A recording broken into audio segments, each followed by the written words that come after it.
can't tell y'all? You tuning into the best morning show on the globe. It's Brad and Emery in the morning, y'all.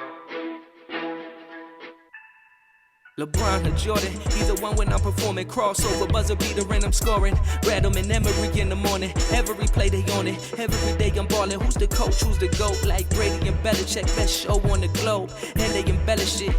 Y'all pin Ziffy. I'm Ken Griffey or maybe Mahomes. I stay in the zone, whether man to man or play in the zone. They can't stop me.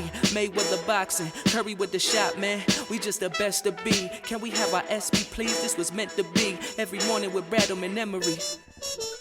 Yes, sir. You know the vibes.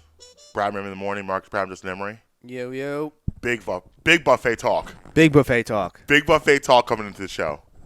I love me a good buffet. There was years ago, a friend of mine and I, so when I was in college, a couple of my friends had a idea for an app eerily similar to Snapchat, like years before Snapchat came out. Okay. They were like, "Oh, how cool would it be if you could do all this?" I was like, "All right, yeah, like that. That sounds awesome. That's great. I don't know anything about that, but that sounds It sounded good. awesome." So I forget where I was going with that. The buffet. Where was it? Buffet? I forgot. I lost where I was going with that. Okay. So it's all good. But buffets are amazing. Yeah. I am a huge fan of buffets. I'm sorry. I remember Okay, go now. ahead. So we were like, how can we get, make money real quick? These guys are coming up with this app. So we wanted to come out with a whole line of buffet-themed clothing. Okay. Like shirts that be like, I'd rather be at the buffet. Like, wouldn't you buy a shirt like that? I would rather be at this buffet. We would come with all different kind of things like that. I like it. Never came to fruition, but we got a couple things in the works that will be dropping next week. Might be time to revisit that idea. Might be time to revisit that idea. I'm not mad at it. The China buffet is probably my favorite. I love a good China buffet. Yeah. Dude, you can't find these anywhere else. Have you ever had a Chinese donut? Oh, yeah. Yo, you know what I like to do to top it off? I think Chinese donuts, I make a layer of them. Then I put the vanilla ice cream on top of it. That sounds Heavenly. amazing. I'm not really an ice cream person, but that sounds amazing. Phenomenal. It's amazing. Because the Chinese donut is kind of like a sugary biscuit. The best Chinese buffet is at Franklin Mills Mall. I've been the one there, but I'll tell you one that I love. It's the Hong Kong King Buffet on Bustleton Avenue. I'm familiar with it. Love the Hong Kong King. Bustleton and Street Road? Yep. I'm love the familiar Hong with Kong King Buffet. That's my spot. That's my go-to. Here's the problem. I got to put you on some game real quick. Okay. That's not even the best Chinese buffet at that intersection. Really? Yep. You got to go across the street next door to Domino's. Trust me. Life-changing? Yeah. A friend of mine took me there a couple years ago. He was like, let's go to the buffet. I said, all right, so I'm sitting at Hong Kong Buffet. I'm like, yo, where are you? He goes, I'm here. I don't see his car anywhere. He's like, no, come across the street. I go across the street. We go in there. It's a wrap. It's a wrap. It's over. I like it. I'll check it out. One of my friends and I, we once went to a buffet, and we got crab legs. We ate them all day. It threw us out. I mean, that's what has we to went happen. from lunch to dinner, like literally from like 8 hours of crab legs. Now, what is your take on the chain buffets, the Golden Corrals, the Old Country buffets? I like Golden Corral. Actually, it's like tradition that one day, not going to happen this year, but I surprise my daughter. She's been in school. I'll pick her up from school, and that's where we go. We go to Golden Corral. Crush the Golden Corral. We crush the Corral. Golden Corral tacos. Yo, the meat is like chili meat as taco meat. It makes it's like insane. Their fried chicken's really good. They do steak burgers. Yo, Golden Corral. Now Old Country Buffet. I mean, you're kind of. It's not the greatest thing in the world. I don't even know if they even have those anymore. Yeah, I'm not sure if they still exist. Like Old Country Buffet was. I gotta look that up. Was I mean, that was not the best. Thing is, that was a staple because there used to be one. Target. Yeah. Yeah, that's when we used to go. My grandma used to love that one. So we go up there. We used to walk there. Yeah, I'm sure. Boom. Yeah. My grandma used to love to go to Old Country Buffet. We used to do a lot of family dinners Old there. people love Old Country Buffet. Yeah, they're huge. But I had already expanded my horizons to different buffets in different areas. So like I wasn't exactly impressed by going. But I will tell you Yeah. what. They're now known as Old Country All-You-Can-Eat Marketplace, though. Okay, they rebranded.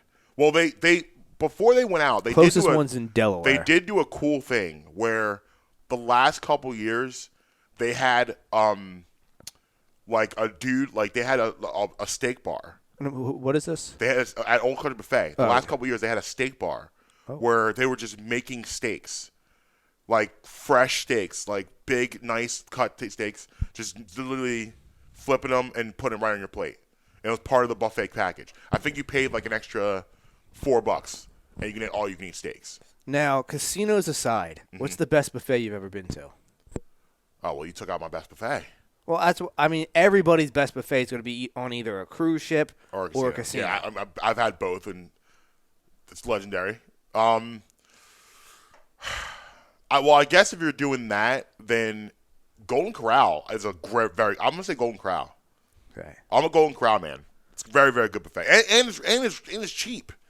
Like for kids are like I think like $6 for kids, and like $12 for adults. Yeah, I've only been to Golden Corral a handful of times. You been to the one in Salem? Yeah, that's the one we go to. I first discovered it in Tennessee, though. The Corral? Yeah, I didn't realize it was a buffet. I thought it was just a restaurant. Me too. So I walk in too. and I was like, oh. Yeah. Oh, Yeah. time to get down. Time to get serious. But There's a different mentality with buffet. Well, we got into the buffet talk because I will be experiencing Shady Maple tonight. Yeah. I'm hype about that. Oh, yeah. Well, Shady Maple. See, you know why I don't think of Shady Maple? The thing is, I've never been there, so Here's why I'll tell you why I don't think of Shady Maple. Can't rank it. Shady Maple is amazing, but Shady Maple to me represents like just breakfast kind of. That's where you kind of go there for. I know they do everything, but like the breakfast is more what I think of when I think of Shady Maple. I'm about to pull their menu up right now. It's good stuff. It is. But have you been there? No, I've never been there. No. How do you know it's good stuff?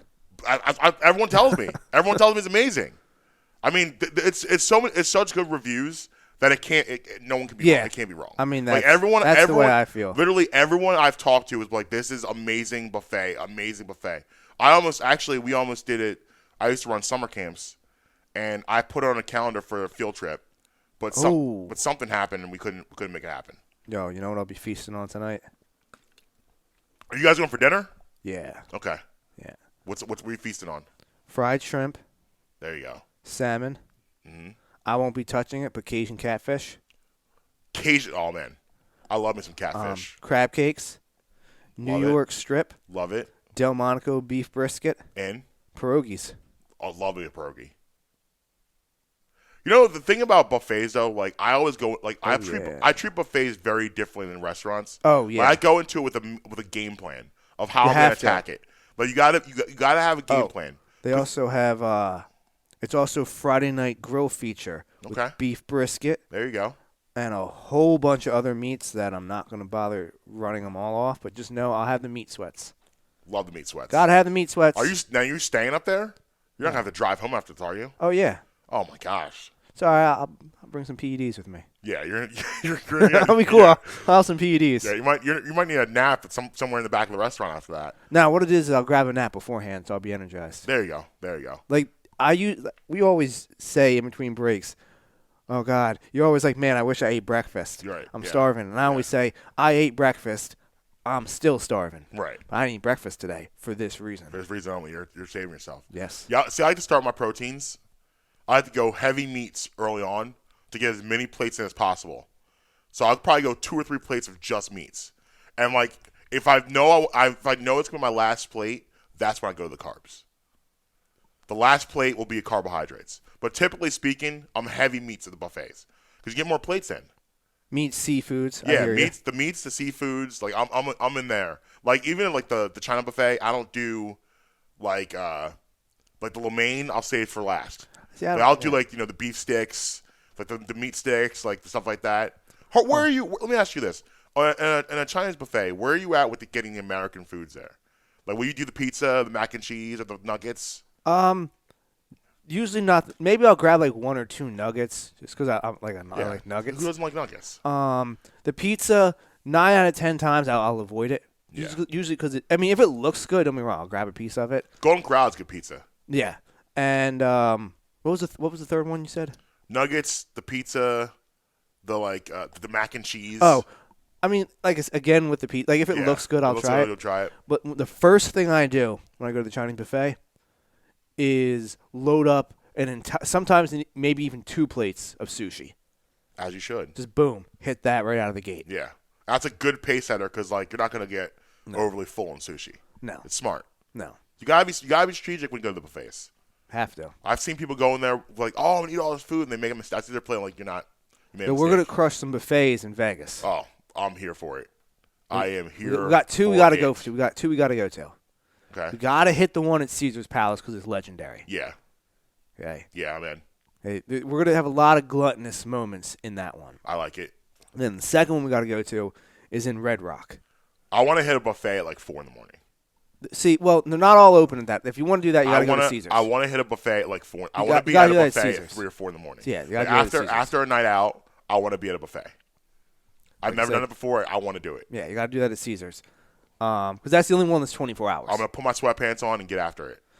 Get busy. You gotta have comfortable attire at the buffet also. And I'm gonna walk in there with sunglasses on. I like it. We're gonna do all of this. Yes. But the Red Rock one is me and Ree went there. It was like Station 1. Here's like American foods. Station 2. Yeah. Asian foods. Station 3. Hispanic foods. I like how it's organized. Oh, it was. That helps me out. That helps me know because sometimes you can go to I a got buffet busy in there, and it's just overwhelming because stuff is just everywhere, and you're just like like how kind of like when like back in the day you'd be late for school and you wake up and not know what to do first, so you just end up running in a circle. Like trying to put your pants on, brush your teeth, your shirt, and eat breakfast all at the same time. Yeah, obviously doesn't work. That's how I feel about some buffets where like everything is just all over the place. I don't like that. I need things. I like the organization. Have some structure. Yeah, it has some structure. I agree. You need the key to a successful buffet is an efficient flow chart around the food tables. Yeah. You know what else I hate? Like some buffets where like every buffet usually has like a waitress that brings your drinks and the plates. Well, they take forever to give me my plate. I don't understand. Like they come some buffets you go they'll bring you your plate, your first plate. Oh yeah, I can't recall ever being at one of those. I'm sure I have. Every buffet I go to has the plates at the end of the. I don't like it. Table. I like it better too when I can get because I'm a beverage man. Like I cannot eat if I don't see a drink in front of me. Like I'll go if I go to a restaurant because I'm a fast eater. So I need to have that to wash things down. So like there's been times where my food will come and I'm out of a refill. I'll ask her, so I'm sitting here waiting for my refill to start my food. One of the quickest ways for me to want to punch somebody in the throat is if my food comes before my drink comes. Yeah, the drink should be there first, and I like to have the wet the whistle a little bit. But then, like I said, usually what I've started doing is at restaurants I order 2 drinks. I'll do a water and like maybe a soda. Whatever you want. Yeah. Yeah, and so I have 2 there, so I'm good when my food comes regardless. Like one I won't touch till my food comes, just to make sure I have the drink there ready for me. I like when I get to the point of the server. They've come and refilled my glass of water. Yeah. Like 3 or 4 times. Love and they're it. just like, yo, I'm bringing you a pitcher. When you like, I don't have to say anything and you refill my glass, that's an extra tip. I'm throwing some extra in for you. I don't understand those people, like my kids, for instance, bunch of psychopaths. They can eat an entire meal without drinking anything. Oh, yeah. It stresses me out. Like, I hate it. Because me, like, I gotta, like, when I'm going in my food, my drink needs to be a flowing. Here's the thing. I'll do you one crazier. My uncle won't even get a drink for his meal. Seriously. Like, he won't even get. That's not okay. We were at a barbecue a couple years ago for, I don't know, some event. We were at a barbecue. Yeah. And he's sitting down. I was like, I'm going to get a drink. You want one? He's like, what do I need a drink for? My head almost spun all the way around. No. I don't understand these people. Who are these people in the non-drink society? Like, first of all, it's just not safe. Like when you're eating your food, even if you're Safe. slower, it's not. It isn't. Even if you're a slower eater, there's a chance of something getting stuck and lodged in your throat. That's what the beverages are for, to help you wash everything down. What are you doing? You can't do that. Well, I say it to my kids all the time. Like, they'll be eating all of a sudden. I say, you should have drank something. I'll hold it from them. No, you can't have any of this yet. You're not dying. You're choking. You're fine. I hear you coughing. Man. You're going to be okay. That's But funny. I don't get it. I don't understand people that don't.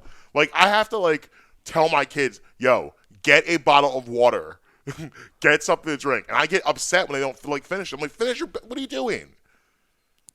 And it's part of the, it also is part of the process. Like, how great is it, they take a nice bite of food, and then, like, you're starting to get to the point where you've eaten so much where you're like you're getting backed up a little bit, and then you swig that drink down there, and it just goes you just down, clear it. and then you're like, and then you're right back in. It's incredible. It's an incredible feeling. It's like when your friend dies at the pregame, but then you catch him later on. Yeah, and he's you're back like, out. You're like, yo, yeah, he's back. He's back. Let's do this. Yo, yeah, he's put up another aspect of life, the pregame. Yeah, How many bodies have been caught in a pregame? a lot. People gone way too hard, way too fast, way too soon. Not me. I'm actually pretty good at the pregame. I've never not made it to the game. Now, I have made it to the game and got ejected in the first quarter. I remember one time my best friend and I got a house like 5 minutes from here. It was like, I think I told you about this house. It was like our party house. We throw legendary parties here. So the first night we moved in, like, obviously we're fired up. So we're like, we invited a couple people over. We're gonna go out. We're throwing them back. I started drinking that day around like 1 or 2 in the afternoon, and we're now like 8:30, 9 o'clock. I'm feeling pretty good. We're in the kitchen, and we don't have our furniture hadn't been delivered yet. So literally the kitchen is just space. So like, this is how ridiculous we were at this time. I'm having a drink, and like, I just dropped my drink by accident, and it just goes everywhere. He looks at me and goes, throws it in the air and hits ground, and we're like, yeah! Actually, Jason. You met Jason, my friend Jason. So, so listen, I'm not done. So we leave to go to the game, and I'm in the car. And then I said, sometimes it hits you, and you're like, uh-oh. I get out halfway there. I'm like, yo, I gotta let some of this stuff go. Handle my business. Get back in the car. I'm like, okay, I might be all right. Get out of the car. I walk in. This is a place we used to go. Like, I know everyone at this place we used to go to. And, like, I knew the bouncers. I knew everybody. That's the only reason why I got in the first place. If this was, like, a place where I didn't know anybody, they probably would be like, no, he can't come in here. I walk in. Like, when you walk in, it's, like, booths around. I just start high-fiving random people, yelling and screaming, walking around the entire bar, just high-fiving everybody, like doing laps around. like, and the bouncer goes, yo, what is going on with Marcus tonight? I think he may need to go home. So my girlfriend at the time is trying to tell me, like, yo, you probably should go back home. And I'm like arguing, like, no, I'm fine. Jason's never the voice of reason. He's usually always one, like, he's fine, he'll be okay. He puts his hand on my shoulder and I'm like, yo, I think she's right. I think you need to leave. I was like, okay. So I had to go home. First quarter ejection. So I told you about the treehouse guy, right? Yes. Mm-hmm. Okay. So my roommate had just gotten back from Mexico, and he brought back like 8 bottles of Jose Cuervo. Because it's like $3 where he was at, basically. Yeah. I mean, it wasn't really that cheap, but you know what I mean. Like Right. So he was like, everybody's like, I'm hosting a tequila party one night. And he planned that. Yeah. And I was like, this is gonna be bad. So I was like, yo, you should host the party somebody else's place. That's always the move. We've talked about this. So never throw it at your house if you don't have to. So treehouse guy volunteered his apartment, not treehouse, his place. Okay. So he's in there, and I have a really good ability to be at places that are wild, and then right as they're about to hit the edge, just be like, out.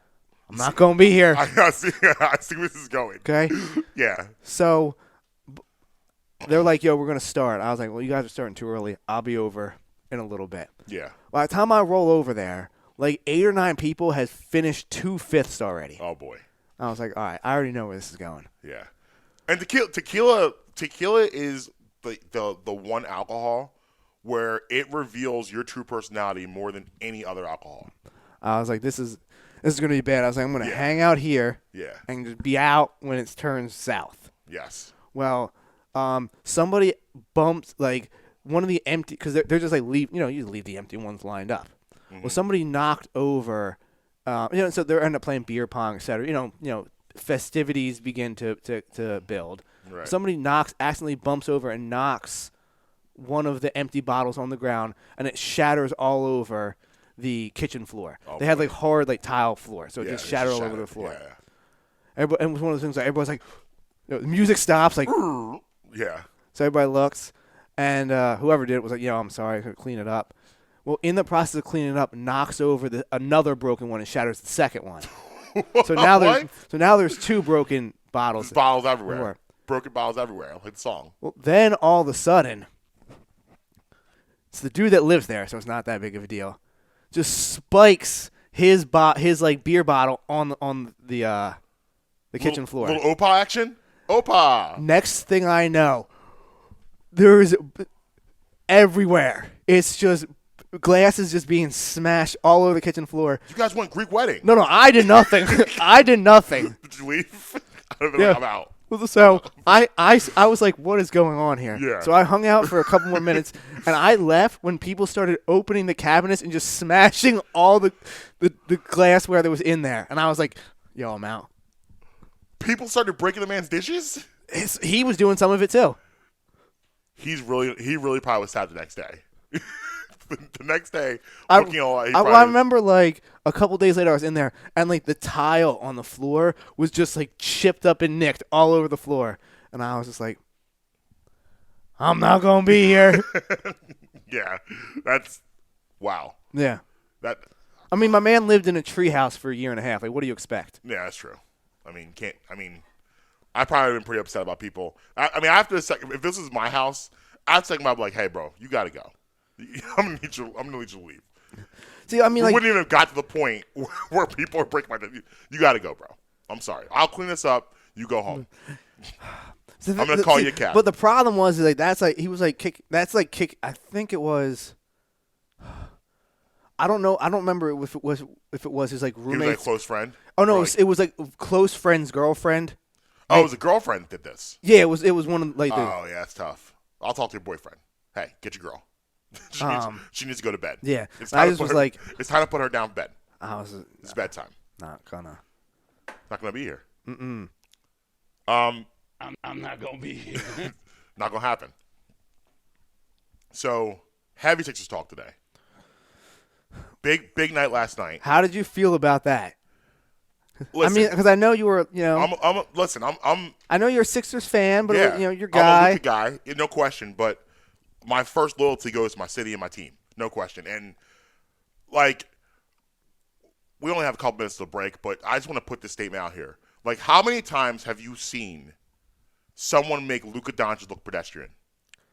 Like, Luka Doncic looked like a ordinary, run-of-the-mill NBA. He looked like an NBA player, but a very average NBA player. And what Ben Simmons did that was so remarkable to me, it's not so much that Luka's numbers, like he had 19 on 6 of 13 shooting. So his still was efficient when he was shooting the ball. But Ben's defense was so good, Luka couldn't do anything. He couldn't shoot. Like, his attempts were way down, and he just almost just was just like, all right, you take it. Like, he didn't know what to do. Listen, I'm just gonna save this take for later in the show, but I'm just gonna put it out there right now. If Ben Simmons does not win Defensive Player of the Year, I'm never watching the NBA again. I'm out. Wow. I'll be that. I'm not gonna be here. I'm not gonna be here. I'll be that upset if he does not win Defensive Player of the Year. I will never watch the National Basketball Association ever again, because he should have won it last year. So now this is his year. There's no reason that he should not win this award. You cannot tell me that Ben Simmons, after last night, you are just flat lying to yourself if you look at what happened last night to Luka Doncic and tell me Ben Simmons is not the best defensive player in the NBA. You can't do it. You just can't do it. Let's take a quick break. How about that? Let's take a break. We're going to come back, and we're going to dive more into the Sixers, more into Ben Simmons. And Ben Simmons talking that talk in his interview with the NBA on TNT guys last night. Brad in the morning. Marques, Brad, Justin, Emery. Be right back. Hi, I'd like to talk to you guys today about my friends at Uncle Mike's Homemade Ice Cream. USA Today selected Uncle Mike's Homemade Ice Cream as the best ice cream parlor in Pennsylvania. Uncle Mike's is a family-owned and dedicated to the production of premium quality and gourmet ice cream and sorbet, made fresh daily on the premises using the highest quality ingredients available. Uncle Mike's features over 30 unique delicious flavors offered in scoops, sundaes, shakes, and special order ice cream cakes and pies. Uncle Mike's Homemade Ice Cream is located at 537 York Road in Warminster and is open all year round. Visit Uncle Mike's and let their friendly staff serve you happiness one scoop at a time. Hey everybody, I want to tell you about Beef Jerky Outlet. 110 Lincoln Highway in Langhorne, right at the corner of Business Route 1 and Oxford Valley Road. Check them out online at beefjerkyoutlet.com/Langhorne. Use promo code BREMI for 10% off your orders.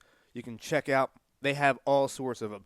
Everything you could think of beef jerky, they have. They have a ton of other stuff too. Spices, barbecue sauces, peanuts, all different kind of things. My personal favorite, the honey barbecue turkey jerky. Head up there. Sharon and Michael will take great care of you. Again, use promo code BREMI for 10% off your order at beefjerkyoutlet.com/Langhorne. Hi, I'd like to talk to you guys about my friends at Amy's Pizza. Amy has a plethora of pizzas for your munching pleasure, especially pizzas such as Hawaiian, margarita, and taco. Taco actually being my personal favorite. And also plenty more. If it's sandwiches you desire, they've got those too. Cheesesteaks, burgers, hoagies, even gyros. Amy's offers pickup and takeout options. Also, they're available on Grubhub. Amy's located at 332 York Road in the heart of Hatboro. You can call them today at 215-957-1000. Again, that's 215-957-1000.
I will never watch the NBA again.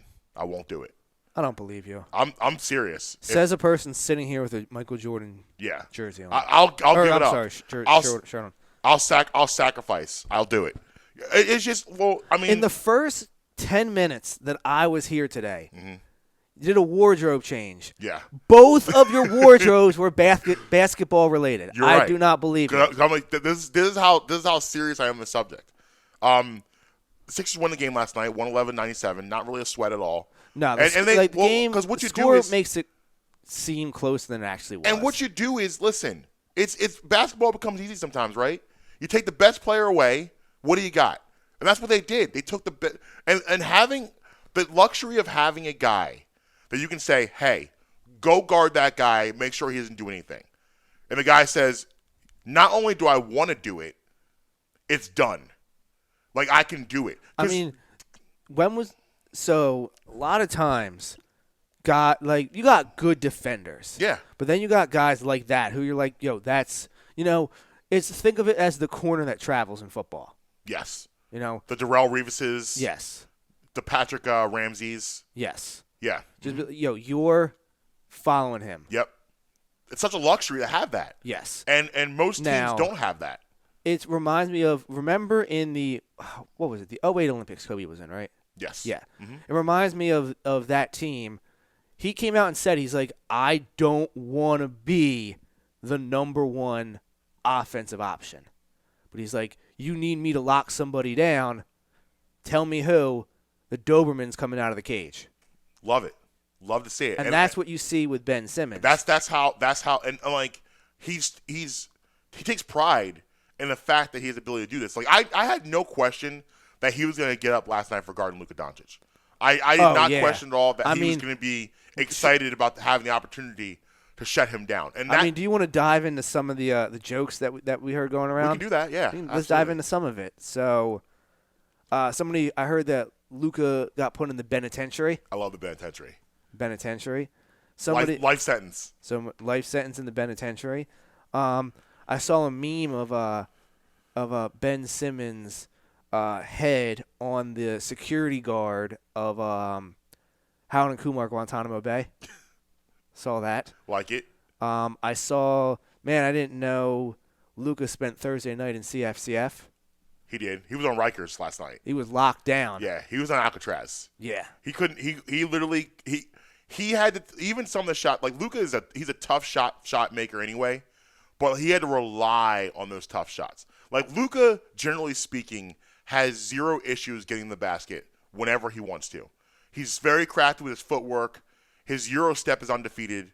He's going to get to the basket when he wants to do that, generally speaking. And there were times, and the thing about Ben has hands, man.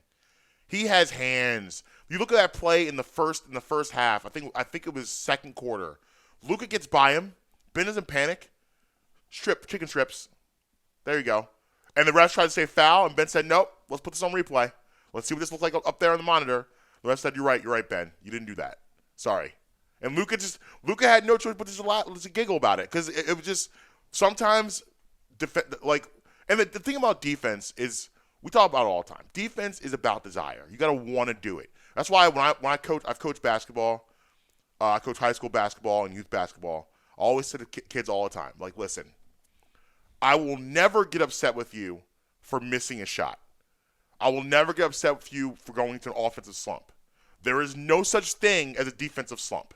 It's not a thing. It's about your desire. Do you want to do this? You might have a guy that's better than you, but your effort cannot be unmatched. You have to match effort every time, especially if you know a guy's better than you. And that's why I'll get on you. If I see you defensively lacking, it's going to be an issue for me. You're not playing for me. Because I'm a huge defense guy. So Ben's mentality, I love that. I love the idea that Ben looks forward to locking down guys. And not locking down any guy, locking down elite guys. Ben's the guy that says, I want to consistently guard the best offensive player on the other team. I want that assignment. I want all that smoke. I love that. Well, you want to hear from him? I do. And then defensively, I feel like that's just effort. I do feel like I'm the best defensive player in the league. I can guard 1 through 5. Talk your talk, Ben. talk your talk. You're absolutely right. And the thing is, it makes everyone else better defensively. Like look at the year Tobias Harris having on the defensive side of the ball. Like we talked about how good he is offensively. He's an improved defender too. But having guys like Embiid and Simmons as your anchors on defense makes everyone else better. Now, Danny Green, Seth Curry, they've always had a reputation of being above average defenders. But again, these anchors improve that even more.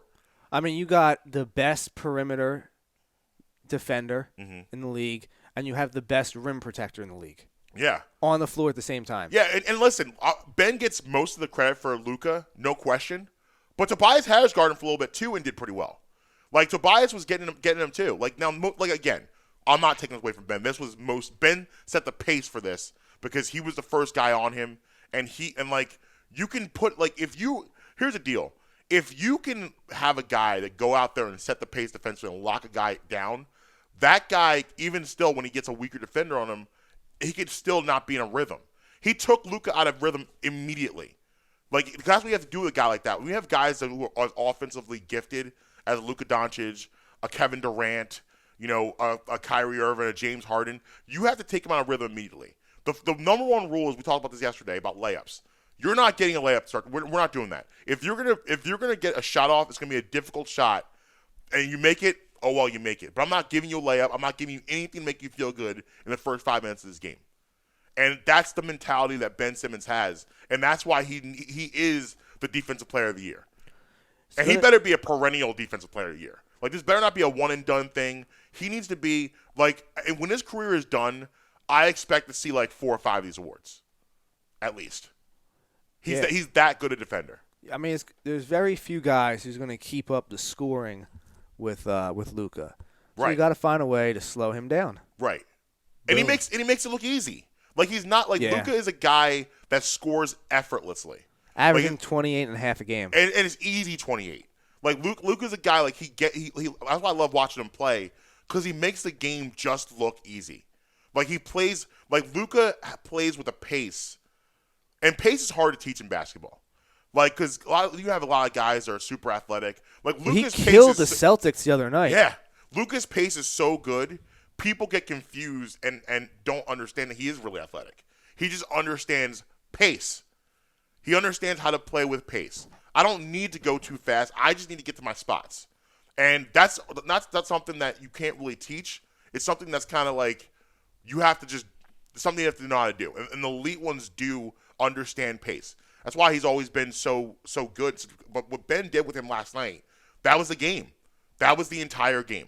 Because Luka Doncic does so much for them. Unicorn wasn't playing. Right. And he does so much for them offensively that when you take him out, that's it. You cut the head out the snake, that's it. Good night. And they had no other answers, because now you're talking. Now you need from Tim Hardaway Jr. You need more from him. Josh Richardson, Finney Smith. You need more from him. And these guys aren't capable of giving you those type of performances. So nice win for the Sixers. We talked about this yesterday. The schedule is going to start to get difficult. But you had to have last night. You had to have last night. You got to have tomorrow night against Cleveland. And then I'm getting greedy next week. You got the Pacers and Jazz. I want both of those too. I want 4 in a row going into the All-Star break. I like to be sitting at 25-11 going into the break. Yeah, I want to look up what the status of Tobias Harris injury is. Yeah. Hopefully nothing too serious. That would be a big blow for them, because the thing about Tobias Harris, what's happened here is, go back to a couple weeks ago when we talked about this, is that Tobias Harris has now become the second option offensively. He's taken that mantle. So therefore, it's made Ben Simmons even more valuable as a third option offensively, and allow Ben to do the things that Ben really wants to do. Ben wants to be a playmaker. Ben wants to play defense. Listen. This month of like we talked about with Justin Grasso the other day, his month of February, in the end of January, he's been averaging about 18, 19 a game, which is a nice spot for Ben as the third option on his team. We got Toby being a dominant second option, whereas no question he's second option, and Ben can be that third option, it makes this team far more dangerous. Ben cannot, maybe in the future, maybe in a couple years, but not now. He can't be a second option. And that's been the problem during the Sixers playoff runs the previous couple of years, is that Ben, you wanted him to be a second option, but he wasn't capable of doing that. And he didn't want to do that. But now, as a third option, it changes things a lot. So, hopefully, they keep that formula moving forward. I'd love to see the frustration on the Nets' faces having to deal with Ben Simmons in a 7-game series. Yeah, and we're going to have to – I want to revisit the Kyle Lowry conversation after the break. We're going to take a break a couple minutes, but I want to revisit that in a couple because that's something that I think that I may be coming around to. So The report on Harris is they're doing some tests to make sure there's no structural damage. If everything comes back clean, just expect him back after the All-Star break. I'm okay with that. Fingers crossed. Fingers crossed for Toby. Fingers crossed nothing pops up. Can you, we're sitting here talking about fingers crossed for Toby. He's become an intricate piece of this, which is something that I didn't think when they signed him 2 summers ago. That was not something that I thought I'd be sitting here saying. Now, I do want to mention this. So Ben did an interview with TNT guys, and he was asked about their play and asked about what's different now. Why are you guys playing so well? I heard this in the interview, and it jumped off the screen at me. Ben and Joe both has kind of been saying a lot of stuff about kind of what's been going on. I remember Ben about a month or two ago was talking about the practice atmosphere. How Ben a lot of times was practicing by himself, he was outside working out while the rest of the team's inside. That's kind of the divisiveness of what was going on under the Brett Brown era. Now, he says again last night, and I'm paraphrasing here, but he basically said that, hey, Doc's holding us accountable. We have a coach that's going to hold us accountable. What has been going on the past couple years with this team? And listen, Brett Brown has always come across like the favorite uncle. You know what I mean? We go to Uncle Brett's house. Oh, yeah, Uncle Brett, yeah. You don't expect Uncle Brett to discipline. Uncle Brett's going to take you to Dorney Park. You're gonna ride the rides. He's gonna buy you a nice big stuffed animal, give you a lot of candy, and send you home. He's not your dad. The Sixers needed a dad. They needed a dad. The difference. I'm a dad, but as an uncle, I take my niece to Dorney Park. We're getting everything. My kids. Hey, can we get that? Yeah, you get that. Hey, can we get that? No, you've had enough. Go sit down somewhere. We're going home. It's a difference between a dad and an uncle. Like Uncle Brett, he was an uncle. We need a dad. Doc's a dad. Dads love you in a different way, but dads have different responsibilities than uncles do. And Brett thought he was an uncle. He didn't understand that you're a dad now. And it was okay for Brett to be an uncle during the process years because it didn't matter. It didn't matter, and it didn't matter. And you had a bunch of guys you're trying to develop, but you had your T.J. McConnells, Robert Covingtons, your Jeremy Grants, those type of guys who needed that different type of freedom and different type of love. When you start, here's what Brett did not realize and didn't get. When the expectations changed and the team started to get really good, he did not change with that. He didn't grow. He stayed Uncle Brett. He didn't go, okay, these are now my kids. I'm now responsible for these guys. I'm responsible for their growth. Not only their growth as players, the team's growth and their growth in the playoffs. He didn't understand that. For instance, you're in the playoffs 2 years ago. You're playing the Celtics. Game 2. Mm-hmm. You're up 48-26 in the second quarter. 48-26. You have Robert Covington out there who you can tell does not want to be out there. He's committing stupid fouls, he's taking bad shots, and it's causing the momentum to switch to the other side. Right. Not only do you not take a timeout during that time, you don't remove Robert Covington from the game, sit him down, and have a long talk with him about why this is not acceptable in the second round of the playoffs. You don't do that. A friend of mine, now, you know how you have friends that some sports you're like, yeah, I take your, and some Yeah. sports. No, we're not. Yeah. So No, like, absolutely. I have a friend of mine. Like if we're talking baseball, if we're talking football, right there. in there. Once we start going to basketball, No. nah, you know. You ever have those friends too? Like it's not even worth arguing with you. Oh, like, I'm yes. just gonna agree because I don't even feel like explaining to you why you're stupid. Yes. But I do that with certain people where, like, if I debate you, I have that a- means I respect you. I have a friend of mine who refuses to acknowledge that LeBron is even a good player. Okay. You know, That's not even worth the conversation. No. Like, yeah, if I debate you and go back at you, that's because I respect your opinion. If I don't debate you, that means I just don't even respect you. I don't even want to do this. Like, I'm not going to get my blood pressure up because you're a moron.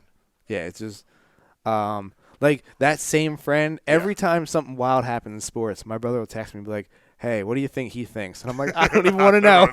I'm not even going to ask him." But well, like I said, my friend who I don't take his advice for basketball. Mm-hmm. He has been longer than anybody else that I can even remember, both personally and hearing on the radio. Yeah. He's been clamoring for Brett Brown to be fired for like 3 or 4 years. Okay. And this season, every couple of games, You get a text. You get a text. What did I tell you? I'm like, Yeah.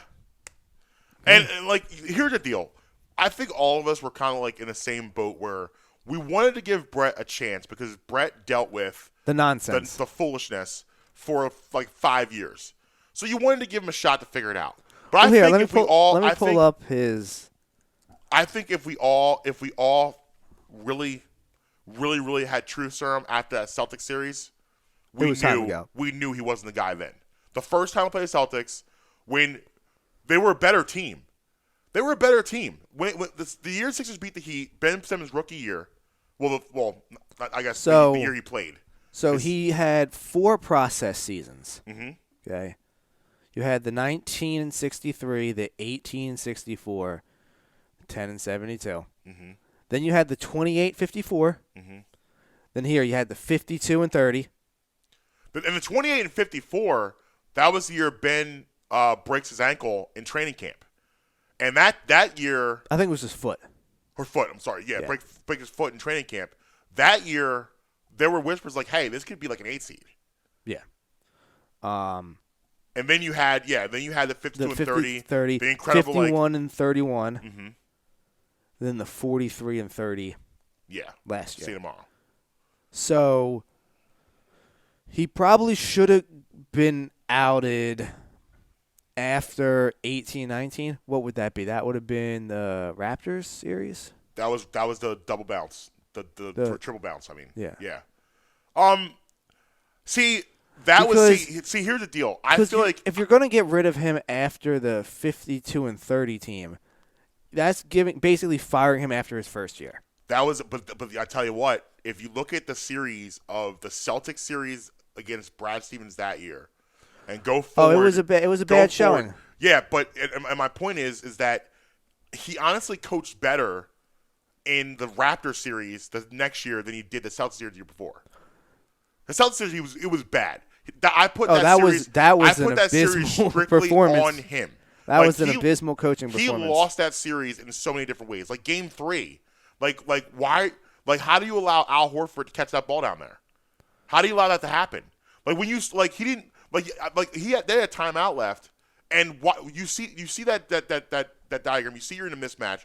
You see you got your center out in the 3-point line, and you have Robert Covington under the hoop with Al Horford. Why didn't you see that and say, all right, no, timeout. No, we're not doing that. Things like that. How messed up were the Sixers last year with Al Horford? It was bad. It was like I tried. Like it's funny. Like when you love a team the way I love the Sixers, the way we all love our teams, you try to talk yourself into things. I talked myself into Josh Richardson, Al Horford. I was like, oh yeah, this is gonna be the best defensive team in the NBA. We're gonna play bully ball, all of this nonsense. After Game 3, I was like, okay, I don't need to see this anymore. Speaking about backup centers, Dwight turning the clock back. D. White, yeah, he had a great first half. Dwight played very, very well. I agree. The combo of him and Embiid It's scary. I love it. I love because obviously very different games, but the intensity doesn't turn down. Like Dwight's gonna be on your board on the back the whole time, and like that's why I was saying talking the other day. I was like, what? I don't want to get rid of Dwight. No, I want Dwight here. Yeah. No, not for Cousins, but we're gonna take a break. On the other side, I want to dive back into the Kyle Lowry conversation because there's a couple small developments, but developments nonetheless. And a fan proposed a trade that I think you're gonna be on board with. Okay. Getting Kyle Lowry here. Brad Emery in the morning. Marques Brown, Justin Emery. We'll be right back.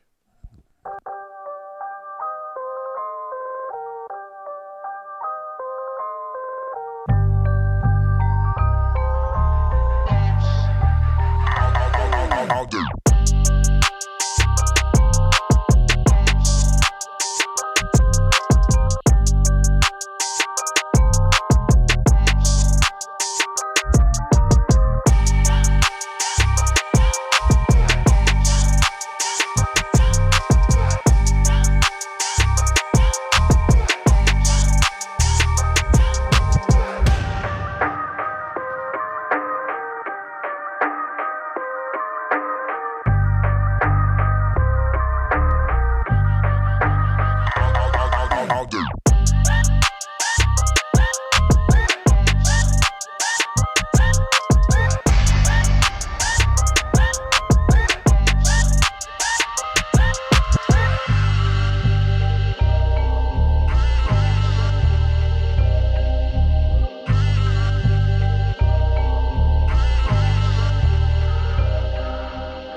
Bradman in the morning, Marques Brown, Justin Emery.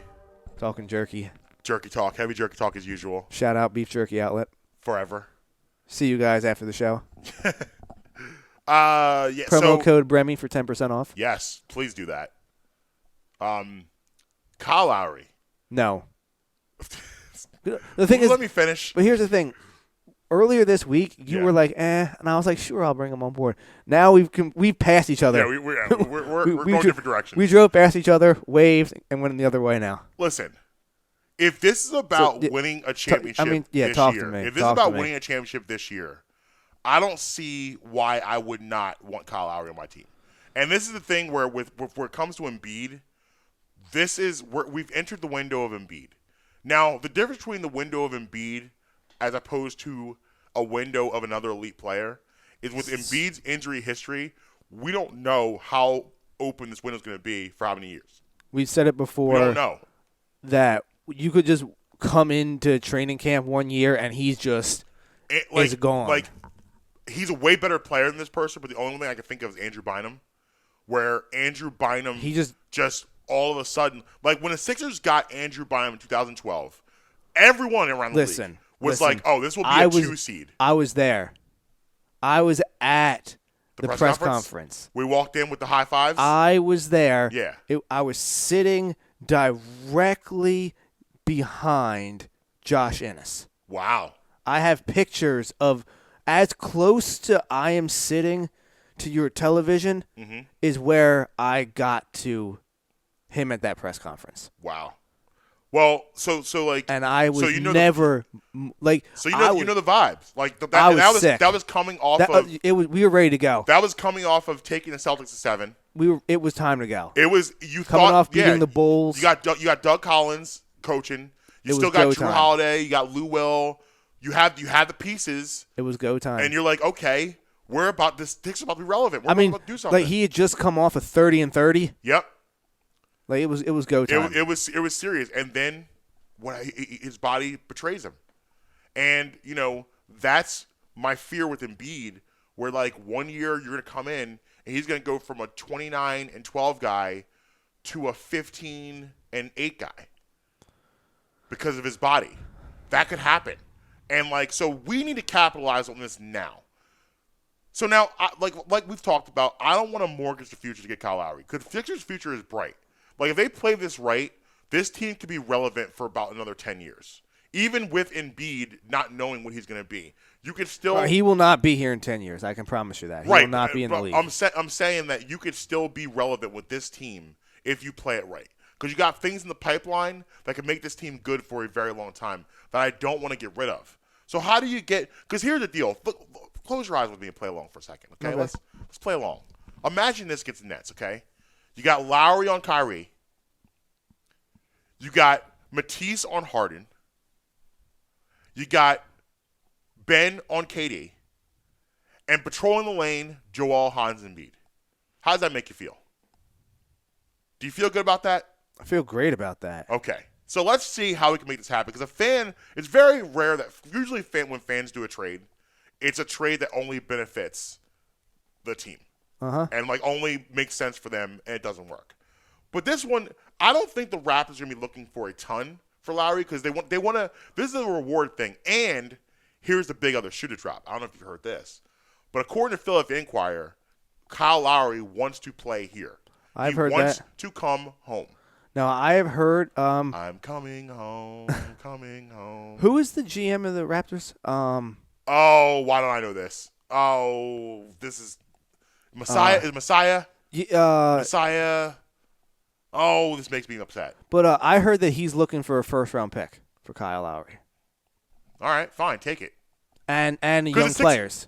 Okay, because here's the deal with Sixers first-round So picks. what's the proposed trade? Here's the proposed trade, okay? We would send them, and this will make you happy. Danny Green. Oh. See, I knew that would make you happy. See? You see? Let's just stop there. Bask in that for a minute. Okay. This is a trade just for you. Green's out of here. Mike Scott. Oh, we're sending the hive. We're sending the hive out. So right there, I'm in. I don't even need to hear. I'm in. I knew it. Can we give him Ferguson? Who? Ferguson. Tony Ferguson. Whatever. I don't even know who that is. Yeah, so it doesn't matter. And Tony Bradley. I don't know who that is either. Well, he's the third center now. That don't matter. And you get back. Not only you get Kyle Lowry, but Bembry, DeAndre Bembry, St. Joe's own. Are we giving up any picks? No picks. I have a question. Mm-hmm. Do we even want this Bembry guy? Yes. Oh, okay. Yeah, he's a solid bench piece. Okay. I loved him at St. Joe's, but that's not the point. The point is Lowry. You get Lowry. But I have a better question. Can we also throw in Korkmaz? Just give he can just be in. I don't have a problem with that. I don't have a problem with that. But you get Lowry here, and then you was this fill on out, the NBA trade predictor? It was. It was successful. And it was successful. I'll show it. I'll show it to you. Show you the I took a screenshot of it. There it is. Let me see this trade is successful. Oh wow! So the money matches up and everything. Everything matches. So the main point. What are we doing here, people? The main. What are we doing here, people? If I could tell you that's what we're doing to get Kyle Lowry, why not? And then going forward, you get Kyle Lowry here. Now you fill out the rest of the roster of a piece you need with the buyout market. Yes. You bring in a piece in for the bench, and now here's how you. Now look at this. Now think about this for a second. Let me throw this into the mix. What's your starting lineup then? I'm about to do that right now. I knew you were going to say Okay. that. I already saw where you're going. This is what I'm doing. Okay, you ready? I'm excited over here. Okay. This is making me excited. Okay. So Lowry now starts with Simmons in your backcourt. That's your backcourt. Yeah. Simmons, Lowry in your backcourt, Sure. and B in the middle. Yeah, of course. Harris at the 1 forward. For sure. I now start Thibault because scoring now is not an option. I don't need him to be a scorer in this lineup because you got 4 guys that need shots, right? So Thibault can just come in and just be disruptive Thibault and just disrupt things. Just be a pain in the ass defensively. So then you bring Curry off the bench now. Okay, Curry. So now your bench is Shake and Curry off your first 2 off the bench. Come on. Come on, man. Okay, you got Shake Curry, and then your backup center's Howard. Yep. You're gonna need you need somebody else. Buyout market. You need because So I agree with you. Buyout market. you're missing. Yeah, you're missing. You need another forward. I agree. But you can get that in the buyout market. We can find that. I'm not worried about that because that's going to be out there somewhere. We'll figure that out, right? So, but the main thing is you've now strengthened your starting lineup because now Danny Green's out of your starting lineup. You replace him with Kyle Lowry and Matisse Thybulle as your starter. And again, what I love about having Thybulle out here is Thybulle doesn't need. I don't need you. Listen, I think I'll put the double shoulders like a dad. You know, hand on one shoulder, hand on. Listen, son. I want you to go out there and be a pain in the ass. Make people uncomfortable. Make people miserable. That's your job. That's your job. You get an open 3, take the open 3. But I don't need you to create anything. Just stay out of the way offensively. Let them handle it. We got 4 capable offensive threats. You got Lowry, Simmons, Embiid, Harris, no particular order. You're good to go. Just play defense. Be a disruption. It's a no-brainer. And then, like I said, now off the bench, you come with your Shake Curry in the backcourt of your offense and Howard as the anchor. You're right. We need one more piece to complement that, like another forward. Yeah, But who's beating that team? that's tough. Who's beating that team? And then further down, you're defensively. further down the bench, you still have Maxey. Mm-hmm. You got Joe down there, sitting down there. Yeah, you still got guys further down the bench. You need a forward. Yes. You need a forward. Yes. I mean, this kind of goes to what you said. Blake's the guy. If he gets bought out, he's my guy. He's my guy if he gets bought out. If you can maneuver Kyle Lowry within the pieces that you said, Mm-hmm. and can get Blake Griffin on they got to be the favorite. No question. They have to be the right. favorite. You look at like I was actually getting a little giddy last night because like the NBA on TNT guys, Kenny and Charles both said, "Yo, the Sixers are the favorite in the East. They're our team in the East." And like Kenny Smith said, he was like, "Listen, here's what I love. Even when the Sixers are on local, when the National's on, I like watching the National when they're on National. I like to get that national perspective. I know how locally people feel. These guys watch them every day. What do the national people think? I like hearing their perspective. Can't stand Reggie Miller. You're out on Reggie? Well, Ben Simmons was the best player on the court at either end of the court, offense or defense. Yes. And the entire game, all Reggie Miller did was complain that he doesn't shoot jump shots. Well, a lot of these guys, the problem is with a guy like Reggie Miller is that, like, they have to rest on the laurels of, like, the stereotypical coverage because they're not really doing the research. Like, that's why I love Doris Burke. Because Doris Burke watches everybody and knows every team Doris Burke covers, she knows the ins and outs of those teams. And that's what I love about someone like that. Hubie Brown is another guy who, like, he knows. I'm out. You don't like Uncle Hubie? No, I'm out on him. You don't like Pop? No, I'm so out on him. Yo, I love me some Hubie Brown. No, I'm out. But the Chris Webbers, the Reggie Millers, the Greg Anthonys, you're not going to get much from those guys. They're going to give you the stereotypical coverage that you usually get. So I don't like those guys. I don't really I take it with a grain of salt because I know what you're going to say. Because like even Ben Simmons on the All-Star team is an interesting point.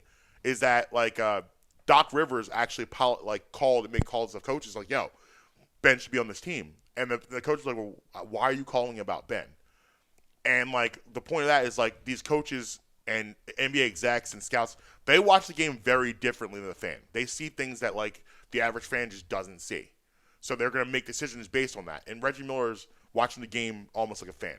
It's almost like if I was doing commentary from my couch. That's kind of what Reggie Miller is. He's not a guy that puts major stock in it. So he's gonna talk like a fan. He needs to shoot more. Like, and the thing is, if Reggie Miller would have been paying attention to Ben Simmons last month, you wouldn't be saying that. It's no longer a credible argument anymore. Especially the construction, again, as we talked about, of Tobias Harris becoming the second scorer and Ben Simmons becoming the third scorer. But Reggie Miller doesn't know that because Reggie Miller only sees the Sixers 3 times a year. That's the only time he pays attention to them.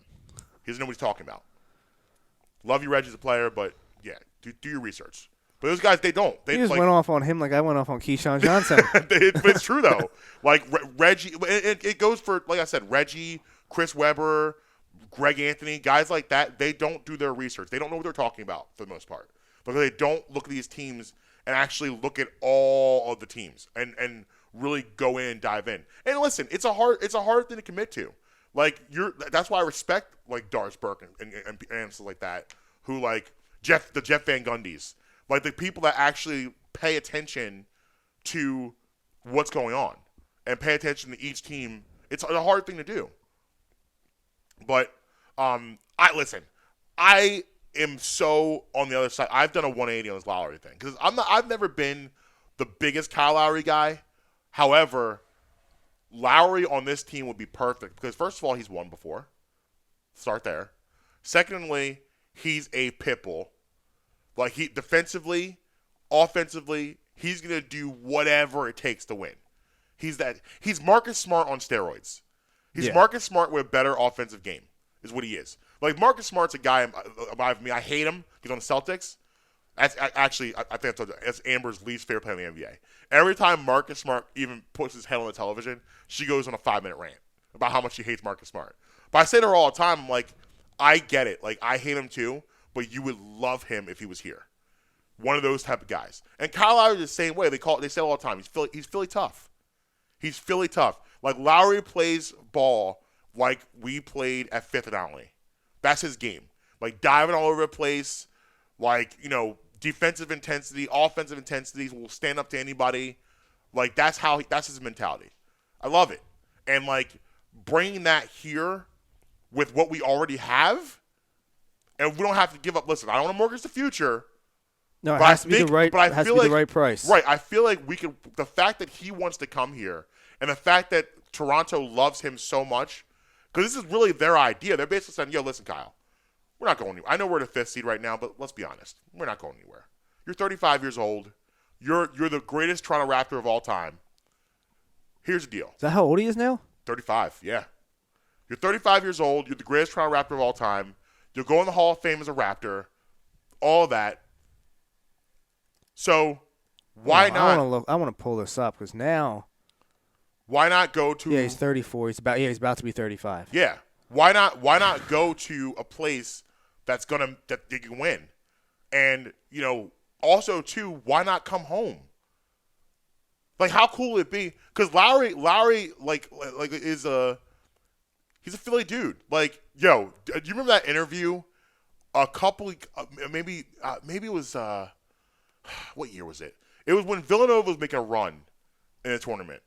16, maybe? I don't know if it was 16, but whatever. Villanova always makes runs. They make runs like almost every year. They're making a run in the tournament, and Lowry is being interviewed by a reporter.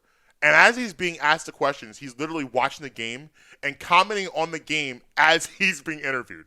Like, the interviewer would be like, ask him a question like, hey, what do you think about tonight's game? And he'd be like, yeah, we moved the ball well. Oh, good shot, Nardi. He would literally be answering questions and throwing in a Villanova comment as he answers a question. Like, he is a Philly dude through and through. He loves this area.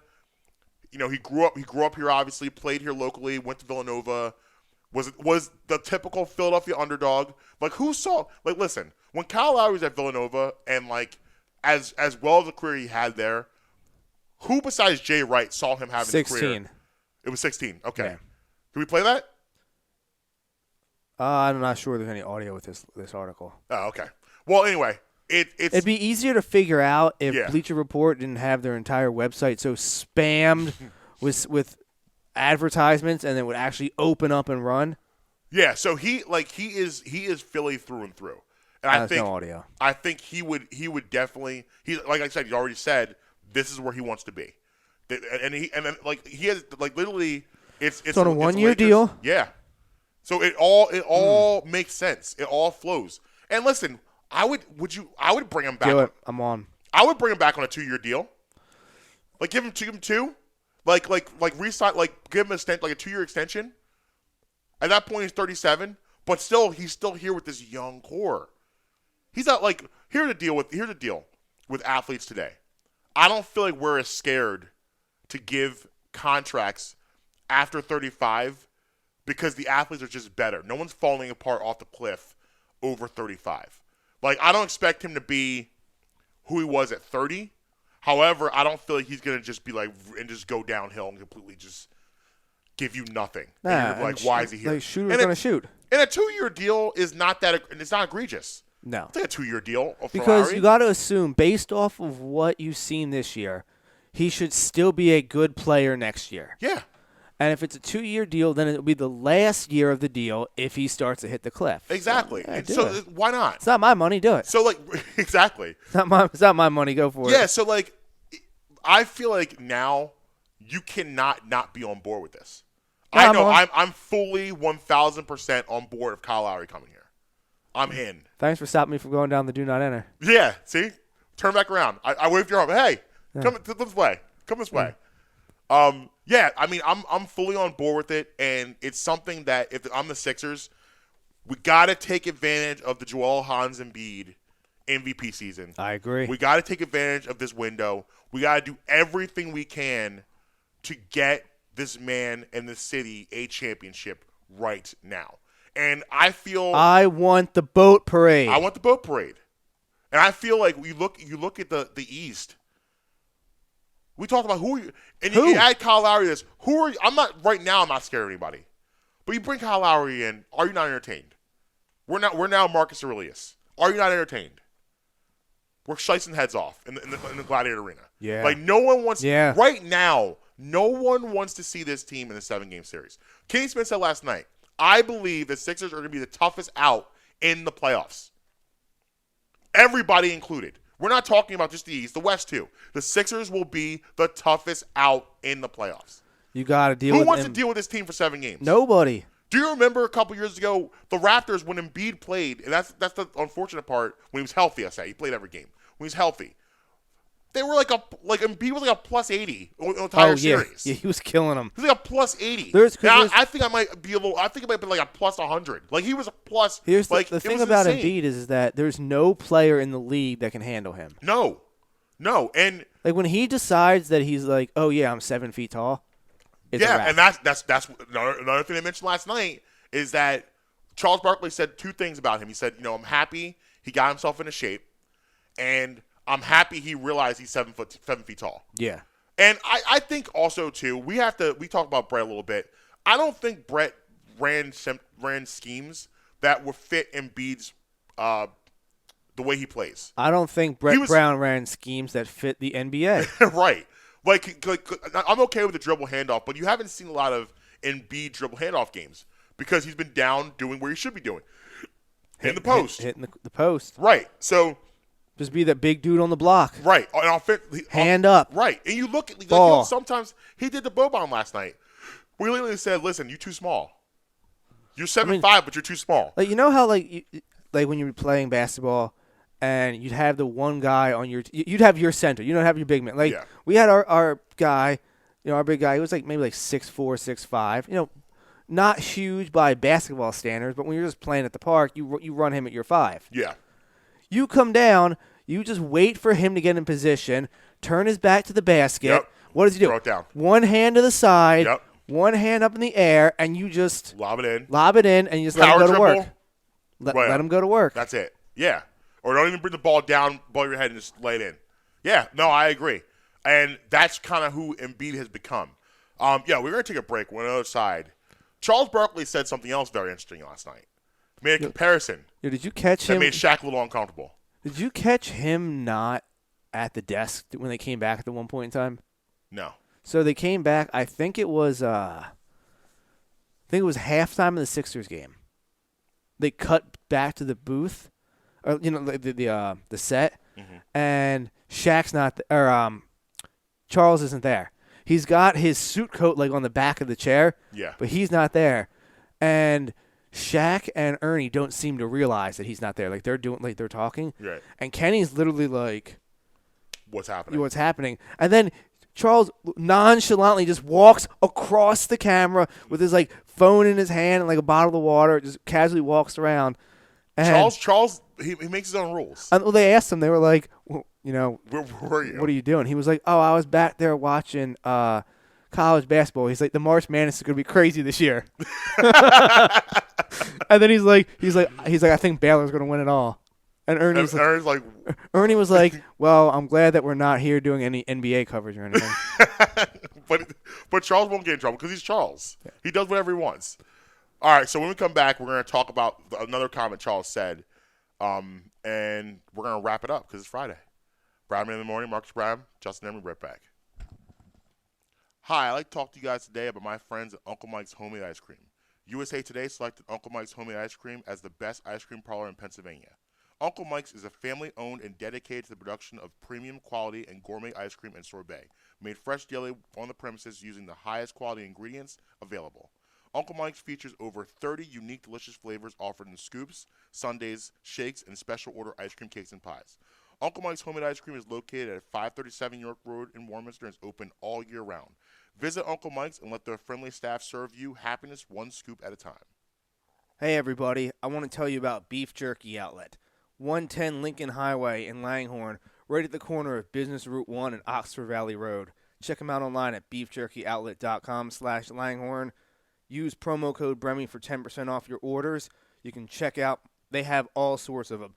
Everything you could think of beef jerky, they have. They have a ton of other stuff too. Spices, barbecue sauces, peanuts, all different kind of things. My personal favorite, the honey barbecue turkey jerky. Head up there. Sharon and Michael will take great care of you. Again, use promo code BREMI for 10% off your order at beefjerkyoutlet.com/Langhorne. Hi, I'd like to talk to you guys about my friends at Amy's Pizza. Amy has a plethora of pizzas for your munching pleasure, especially pizzas such as Hawaiian, margarita, and taco. Taco actually being my personal favorite. And also plenty more. If it's sandwiches you desire, they've got those too. Cheesesteaks, burgers, hoagies, even gyros. Amy's offers pickup and takeout options. Also, they're available on Grubhub. Amy's located at 332 York Road in the heart of Hatboro. You can call them today at 215-957-1000. Again, that's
back. Brown in the morning. Marques Brown, Justin Emery. Last segment of the day. I want to get into. Well, is this the it's Friday. Yeah. Last segment. Is this going to be our throw? Remember I was telling you when we came throwaway. in? Well, it's like this is all. We get All to the say things all the things we wanted to address. I mean, I have to go through the notes of the week to do that, so I'll definitely prepare for that. Next, my big thing is I want to know where my margaritas hat is. It's true. Supposed to be here yesterday. It needs to get here now. Not here. Not here yet. I need one. I need one to match my Smith jersey. You need the steamed cheeseburger hat. Cheeseburger hat. I need one of those too. Yeah, absolutely. I want to come out for us to do a live show with steamed cheeseburger hats. As you should. Charles Barkley, Chuckster saying some things as he does. Compared Shaq and Kobe, Ben and Joe to Shaq and Kobe. Okay. He called him Shaq and Kobe like, and of course, listen, you know how Shaq is. Shaq does anything compared to him, he automatically says is stupid. He didn't say anything. He just kind of sipped his drink and kept his mouth shut. But the comparison was interesting in the sense that this is what Charles' point was. And I agree with his point. It's not that they're Shaq and Kobe as far as the level Shaq and Kobe was in their height. That's not what he's saying. But what he's saying is like, listen, this is a duo that potentially for the next 5 years you're going to have to deal with. And two people that are going to bring it every night, and you're going to have to deal with them on a night-in, night-out basis, like Shaq and Kobe. Like Shaq and Kobe was a problem every single night. Yeah. And like, I think like people get caught up because it's Shaq and Kobe, maybe the greatest duo of all time. So people get kind of caught up in those names. But what Barkley was intent saying is like, listen, like when was the last time you saw two guys who were, young in the prime of their careers together doing this and doing what they potentially could be doing over the next 5 years? Like what if like let's play along for a minute. What if Ben and Joe go on like a 6-year run and get 2 or 3 rings? So now, like, when we talk about, like, Ben and Joe's accolades. Let me ask you this real quick. What does Embiid need to do to go to the Hall of Fame? Well, the numbers are already there. The numbers are going to be there. Because he'll never get the longevity. He'll Right. never get the career statistics. He'll never get the longevity. Right. Kind of like. Well, yeah, I mean, Yao Ming's in the Hall of Fame. Yeah. He didn't play in the NBA for a long period of time. No, but you got to remember, it's not. It's everything. The basketball Hall of Fame. Right. Embiid needs about another 4 or 5 years of this. Do you think if he just gets a chip, it puts him in? Absolutely. No question. One ring. One ring is good. AI didn't get a ring. He's in. But I mean. But AI's career wasn't as long as you might think. His dominance. AI's dominance was 96 to 2006. Because everybody said probably 2000. AI probably had like a 12-year run, the 13-year run, but his most dominant years was like 96 to like 2003, 2004. Well, everybody is in agreement that even if Ben Simmons, his game never expands, and he just does this for the next 10 to 12 years, he'll be a Hall of Famer. Yes. His statistics alone will put him in the Hall of Fame. He doesn't even need to expand his game anymore. I would agree. So that's why I wanted to know, like, what will it take? Because I think that Ben Simmons is on the inside track to make the Hall of Fame. Yes. Barring a catastrophic injury or something like that. Agreed. And I want to know what it would take to get them both in. Yeah, because if they both go in, what is that? Does that change the outlook on Sam Hinkie if they get enshrined? Listen, I mean, I know. I am a Sam Hinkie stan. There's a lot of people out there. But you know what though? I don't think those people understand the NBA and how it works. What it is, they have an archaic mindset. They don't understand what had to happen happened, and the genius behind the moves of what happened. Like I don't understand people that don't understand the process and why we had to do that. People, I don't get it. Here's what it is a lot of people I don't think understand that the point of the process was not to win during the process. It was set to create a pipeline that will be able to prop you up for an extended period of time to where when you have a shortcoming or a issue with the roster, you will have a pipeline of assets, whether it be trade pieces, players in the minors, bench pieces. Yeah. That was what the point of the process was. It was not to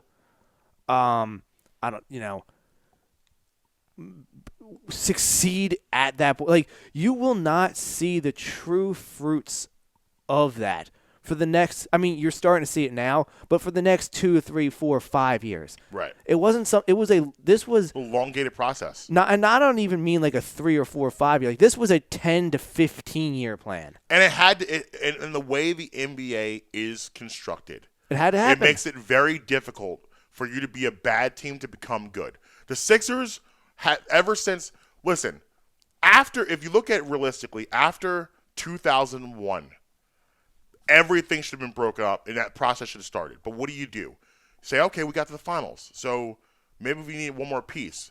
Oh, we go to the second round of playoffs. Maybe we need 2 or 3 more pieces.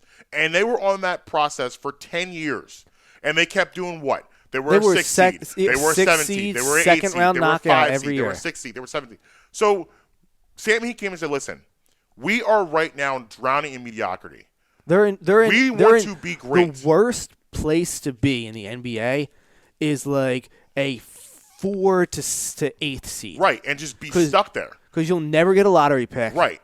And you'll just you're stuck in purgatory. You're stuck in been. NBA purgatory. That's where they've been. You had the Thaddeus Youngs, the Andre Iguodala's, the guys, the Kyle Korvers. Those are the type of players you were getting. Those type of players are not going to make you great. Sam Hinkie said, I want us to be great. The NBA is making us impossible for us to be great. We're stuck. We can't go out and get free agents. What do we do? So what did he do? He said, I'm tearing all of this down, setting it on fire, and I'm going to rebuild brick by brick. What's wrong with that? Nothing. It's logical. Yeah. It's logical thinking. If you're mediocre, we don't want to be mediocre. We want to be great. And now look, now we are set up for years and years of prosperity based on all of that. So how do you hate Sam Hinkie? How do you do that? Because he's a fraud. I Remember he's a fraud? We need to get out of here. I can do this for hours. All right. So follow me at Marques Between everywhere. Follow me at Justin Emery Show on Twitter. Brad and Memory Pod everywhere. Until next time, you can be with us or you can be against us. But you're never going to stop us. Have a great weekend. Late.